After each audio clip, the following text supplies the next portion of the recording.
Okay, so today we will go through some of the programs. So for this, I have created some of the files here. So have a look in the file. So I have created here one file named as story.txt. So you can see the content of the file here. So I have written few simple lines here. Ram is a boy. This is my country. I got 75 in maths out of 80. Registration number of my car is this one, and my PAN number is this one. So I have given some fictitious numbers here. Uh, and the main concern, the main program that we will be doing here is in this particular file, wherever alphanumeric words are present, we will try to count or display those alphanumeric words, or we will copy it in some other file. So this is our main program. What is alphanumeric word? If you talk about alphanumeric word, it means a word in which alphabet as well as numbers are present. So we call such type of words as alphanumeric word. For example, this is one alphanumeric word. You can see here WB, then 40. This is alphabet as well as some numbers are written. So this is another one where alphabet and W is written. So if we count the total number of alphanumeric words present in this particular file, then it is equal to 2. And if we display, then only these two words will be displayed on screen. Or even if we copy it in some other file, then also two words will be copied there. So what is our program? Our program is to open a file. The file already I have created there. The name of the file is story.txt. We will copy this alphanumeric word in some other file, say anything. It may be temp.txt or anything. Some other file we will try to copy it. So for this purpose, what we will do, we will first write a function. A function for what purpose? A function where we will be checking whether the word is alphanumeric or not. So in file handling, how to implement function, this is my main motive. This is what I want to show you. So for this purpose, I'm defining a function here, and the name of the function is, say, is numeric. Okay, is numeric. So no such function is present in your system. I'm passing one argument here. That argument is a. This is a string that is present here. Now we will be testing here whether the word that is taken as function argument is alphanumeric or not. For this, I am using two variables. The name of the first variable is flag, and this is equal to false. So it is better to take flag 1 is equal to false. And one more variable I will be taking here, that is flag 2, and this is equal to false again. Okay, so two variables I have created here. The two variables are flag 1 is equal to false and flag 2 is equal to false. And straight away we will get into a loop here. So we will be writing a loop in this format for I in A, and then we will be testing the conditions in this way. If I dot is digit, so if I happens to be a digit, then what will happen? Then in that case, flag 1 is equal to true, and we will take one else if part, that is elif part, and in elif part again we will check if I dot is alpha. So two functions are there that you have learned already in class 11, that these are the functions which checks whether one digit is there or not, or alphabet is there or not. So if it happens to be a digit or alphabet, then we'll be changing the value of flags here. So flag 2 is equal to true again. Now we are coming out of this particular loop, and outside the loop we'll be testing one condition, and that condition is if flag 1 and flag 2. What is the meaning of this statement? If I write flag 1 and flag 2, the meaning is that whether the value of flag 1 and flag 2 both are true or not. So you know that in case of AND operator, what happens if both the values are true, then only this particular part will be executed. So therefore we are testing here flag 1 and flag 2. If this is true, then what will happen? We will write here return true. And if this is not the case, then we will go for the else part, and in else part we will be writing here return false. So for false, F should be in capital letter. So this is the thing. So this is our function.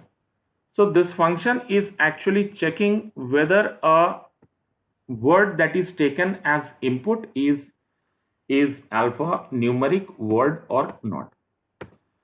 Now we will be coming to the main part of the program, and in the main part we will be opening the file, and in the file we will check inside the file we will check whether any word is alphanumeric or not. So as I have shown you in the file, the name of the file is story.txt.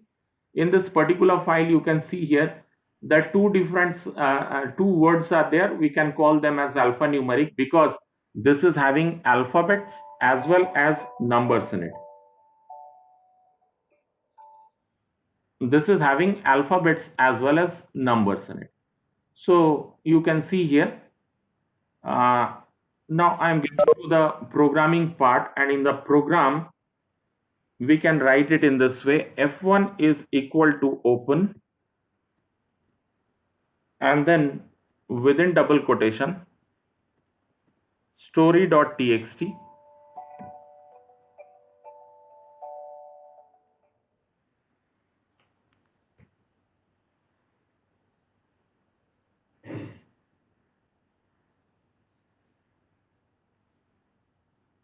and the file will be in read mode.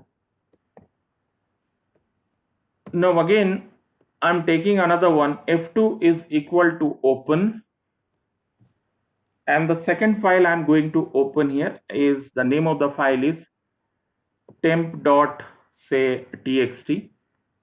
So we can write here temp.txt, and this particular file is in write mode.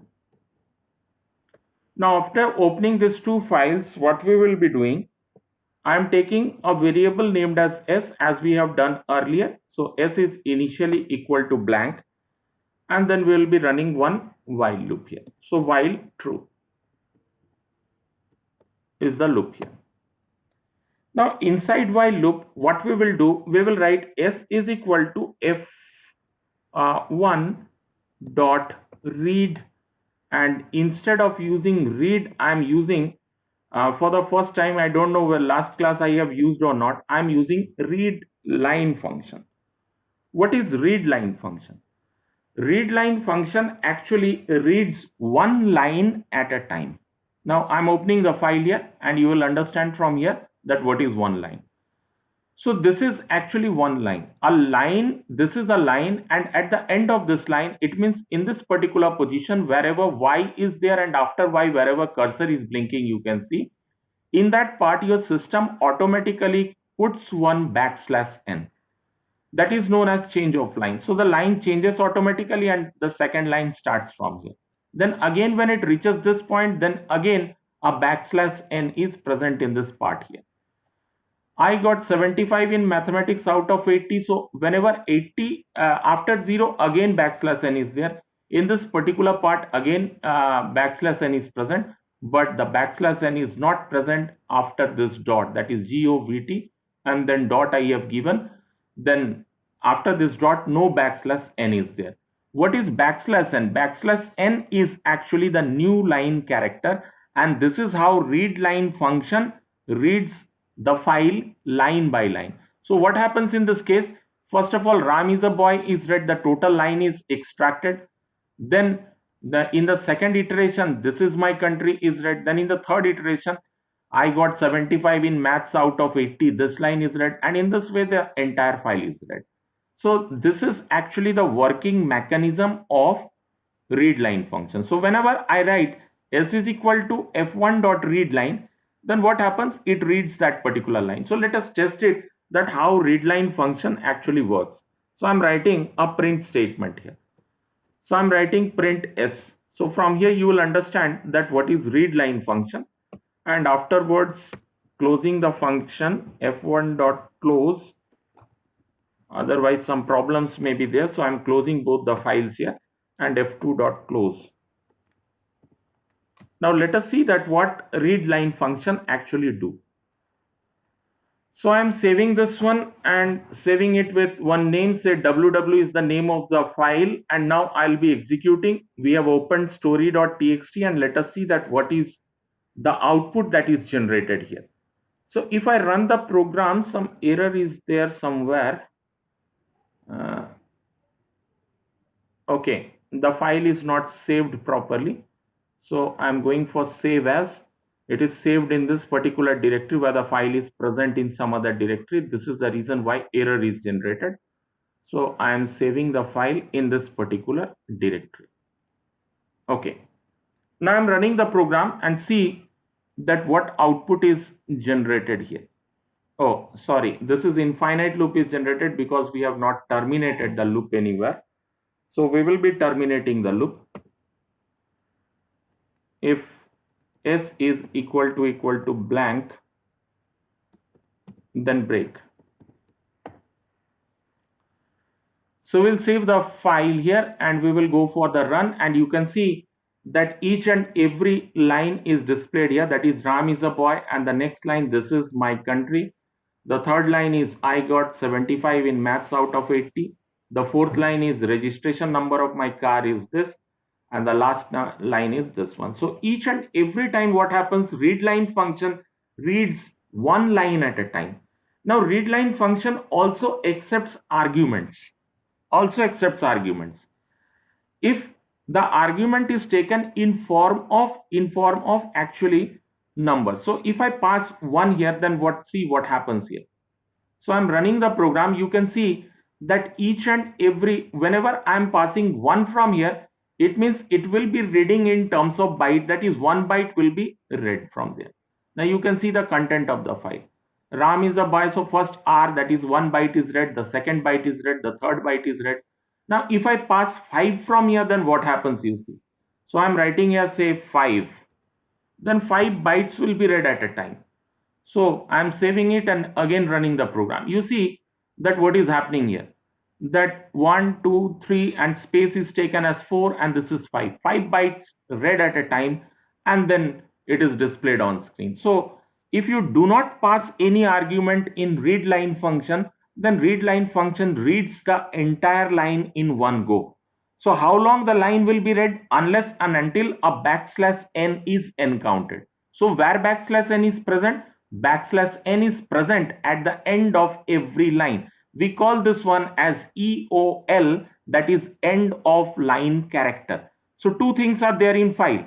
The first one is EOL, that is end of line. We call this is actually represented through \n, and another one is EOF, that is end of file, and this is represented through Control Z in a file.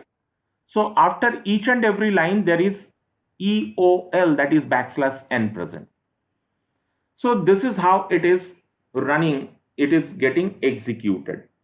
Now what we will do next, in the next step, we will write some other statements here. That is st is equal to, you can write here s dot split. Now if I go for s dot split, then what happens in this case? If I write s dot split, then it will split the content of file, and you can display the output on screen in this way. So if you run the program, then see what happens. Ram is a string, another separate string, is a separate string, a is a separate string, boy is a separate string, and the entire thing is enclosed in a list. This is a list. The second line, the same thing happens with the second line. So you can get each and every line in a list, that is enclosed in a list. So this is what split function is doing here.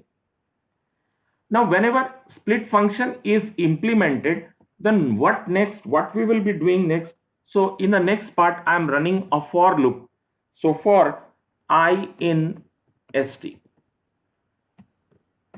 and here we will be testing the condition, and that condition is if is what is the name of our function. This is actually the name of our function.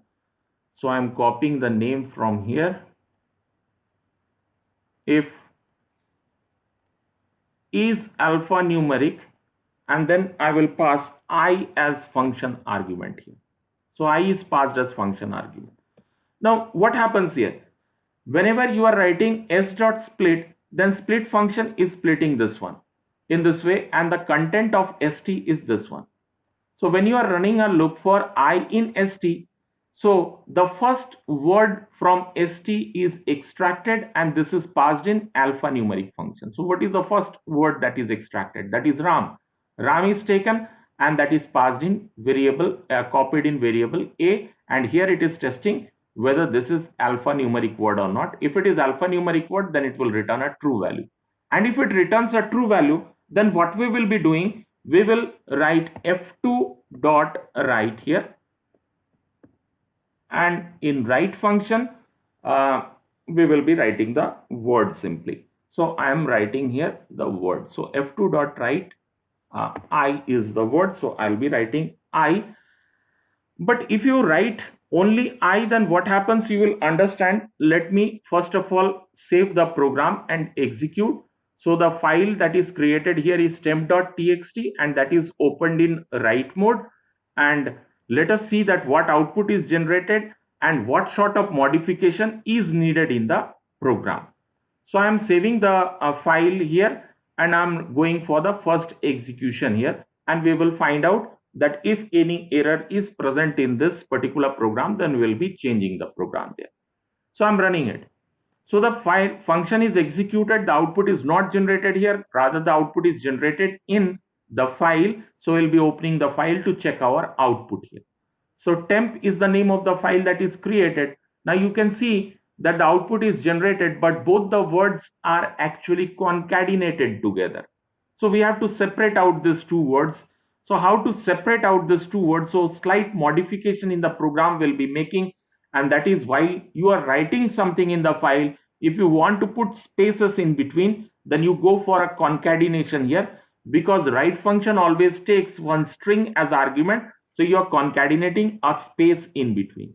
So space is concatenated. Now as we have opened the file in write mode, so it will delete the previous content. If we go for the second run, then it will delete the previous content and it will populate the file with new content. And now see how to if I execute that, what will be the output generated in the program. So I have to close this file first. So I'm closing it and running it again. Now it is executed, and let us check that what is there in temp. Now if you open, now you can see that there is a blank space in between, because we have concatenated a blank space there. So this is how a program can be written. So if you want to write the whole program, just make a copy of this one. So this will be this will help you in examination. Actually in examination, this type of questions are asked. Oh.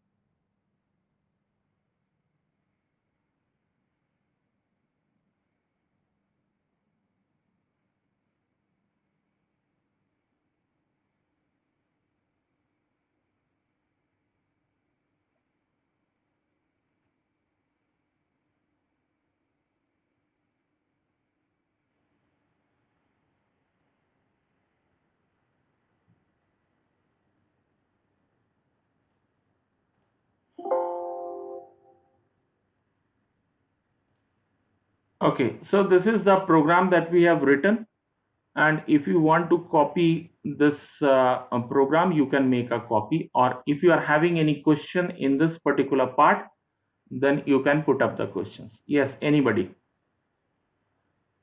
Sir, Yes. Sir, here in the 28 line you have given st equals to s dot split. Yes.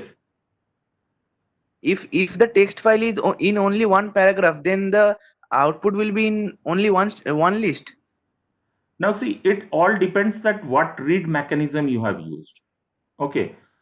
If you have used read only, okay, only read instead of read line, then the entire file will be read in one go. Okay. If you are using another function is there, read lines. This is I have used read line. If you use read lines, then all the lines will be taken together in one go. All the lines will be taken together. So I'm coming one by one, that if I use read function, then what happens? If I use read with a single argument, then what happens? If I use read line and read line without any argument, then what? So I'll be discussing each and every part here. Okay. So in this case, it is reading a single line at a time, one line at a time. So if you go for read lines, then it will read the entire line, all the lines. Okay. So these are the things. What is the difference between read lines and read? Because in read also it is reading the whole document in one go. In read lines also all the lines means whole document only almost. So Yeah. what is the difference? The difference is that in case of read lines, what happens that it reads each and every line and put it inside one, you can say list directly. Whereas in case of read, it is not keeping it inside list, rather it is a string directly. This is actually the difference. Okay. Okay. Okay. Okay. Okay, so this is how you can write the programs. Is there any other doubt here in this program? So please make a note of the program. All of you have made written the program.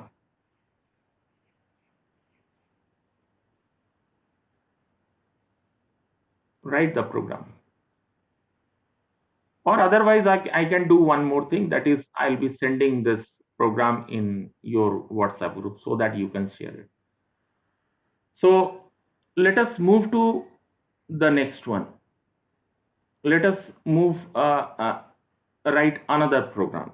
So my next program, that is also a very common program that is generally asked in examination. So once in board examination, one question was given related to file handling, and that question was, suppose you are writing a program, and that program is that is a big program, and for this reason you have given your younger, you can say, brother to type that particular program, and your brother don't know much about Python, and he has typed everything in capital letter. As the program is extended up to 100 or 200 lines, so it is difficult for you to retype the program. So write a program such that it reads your Python file and converts everything into a small letter. Okay, so this is actually the program once given in board examination. So same program we will be trying again, that how to write this type of program. So let us start another program. So understood what I said. So let us write one program. So intentionally I am typing this program in capital letter. Uh, capital letter. So we will be writing a program here. Suppose I have given some of the variables here. N is equal to 0, and then M is equal to 2, and then some input statement, say, or directly we can write input statement here, int of input. Now for the time being, you assume that your brother has typed your program like this. Enter a number, and then in the second line also, say you have typed in this format, int of input, and then inside it enter a number.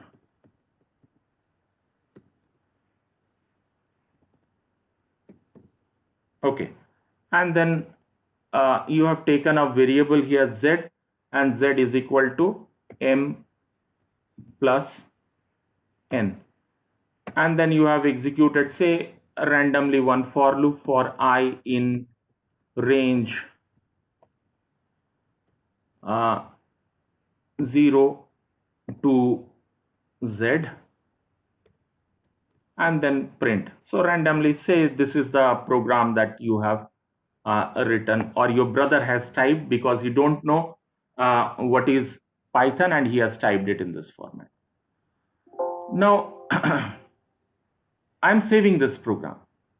Say the name of the program that is given is project. So PROJ I'm using here for project.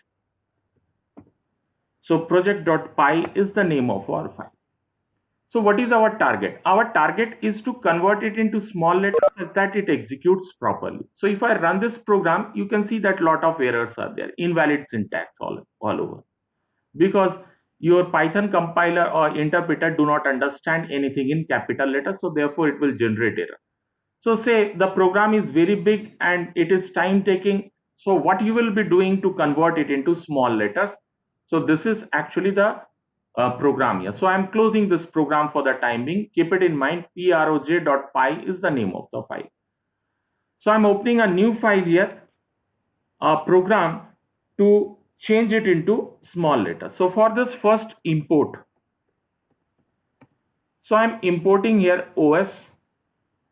You know that one OS is there, all the functions that is directly related with operating system will be, you can find it here, like dir function, rmdir, and so many other functions where you can create your directory, you can delete a file, you can rename a file.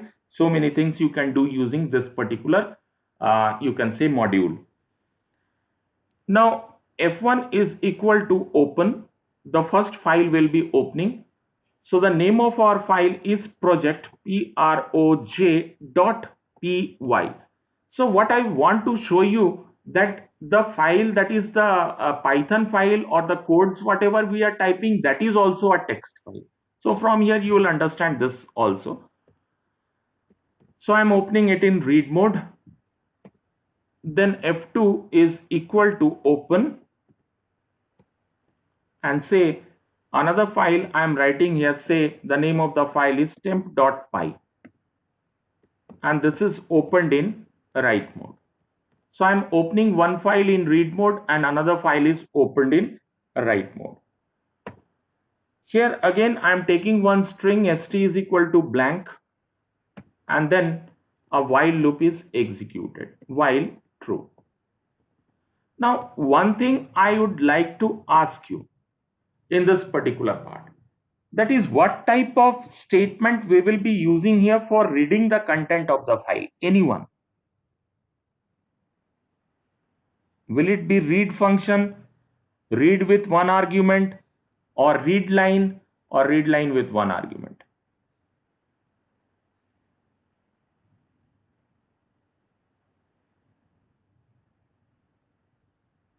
Read line, because it doesn't read at one go, and after reading one character or one byte, it will change it immediately if needed.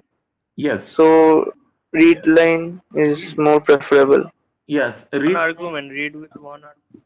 So read line we can use, obviously read line we can use, and another one is there, that read function also we can use here.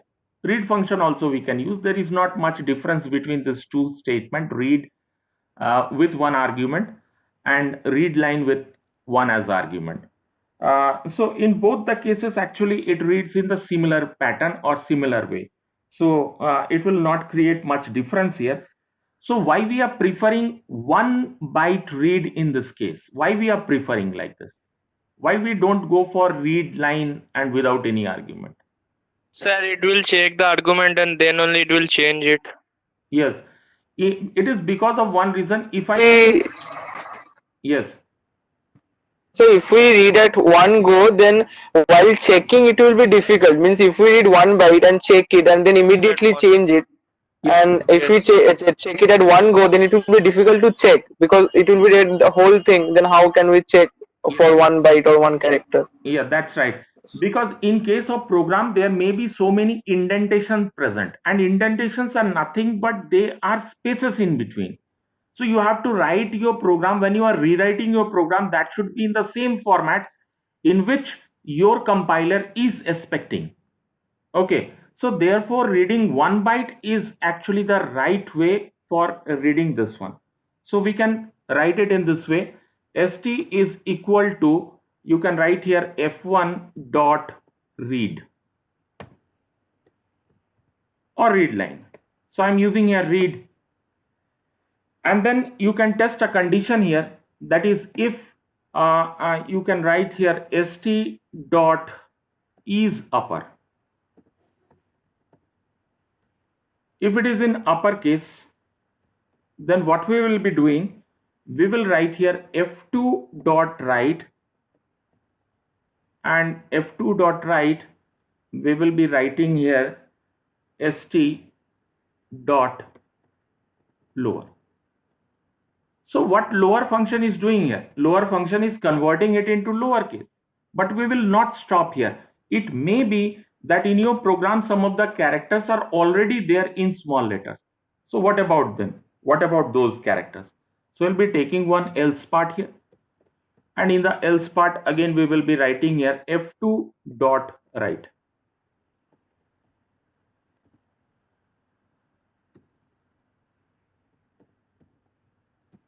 And here we will be directly typing st. It means if it is in uppercase, we'll convert it into lower and then we'll put it there. Otherwise, it will remain as it is. And the final statement for stopping the loop is if st is equal to blank, that is nothing is read, then we will break the loop. We are coming out of it. Now, the next one is we'll be closing the file. f1 dot close, and the second one is f2 dot close. The two files are closed, and now the next thing we will be doing here is we will remove and rename it in the original format. So we can write a statement here, that is os dot remove. Which file is to be removed from here?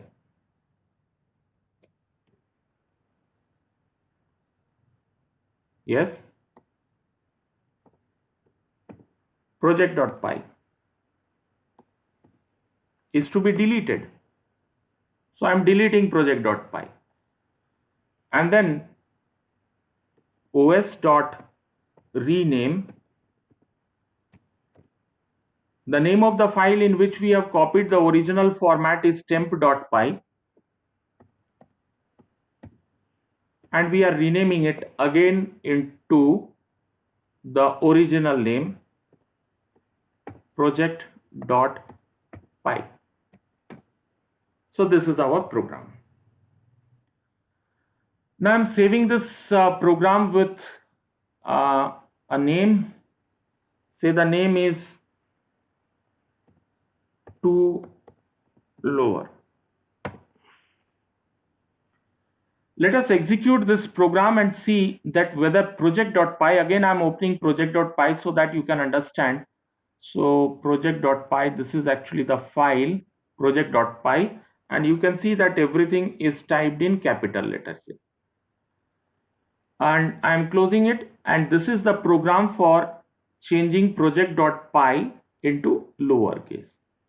Okay, so I'm saving it. So two things you will learn, that not necessary that a file which is having .txt extension is only a text file. It may be anything. Okay, so what is extension name? What does extension name suggests? Anyone here? What is the use? Suggests that in which application the file will open. Yes. Means in which program the file will be executed. Yes, it only tells us that which program is needed for opening that particular file. That is only the use of extension, but always files comes under two format, that is either it will be a text file or a binary file. Okay, so I'm running it. So I'm going for the run, it is executed, and now opening the project.py file to check whether it is converted to small letters or not. So you can see here. it is converted to small. So no errors are there in the program. If you run it, then no problem will be there. It is asking you to enter one number. So I'm entering 2, and in the next line I'm entering 4, and it is running. No problem at all in the program. So this is how you can convert as per your convenience. You can do whatever checking is required in the program. Those checking part you can do. So this is the program. You can note down, this is very, very important program from the point of view of examination. Okay, so please make a note of this program as well. Okay, all of you. So any questions from these two programs? Anybody?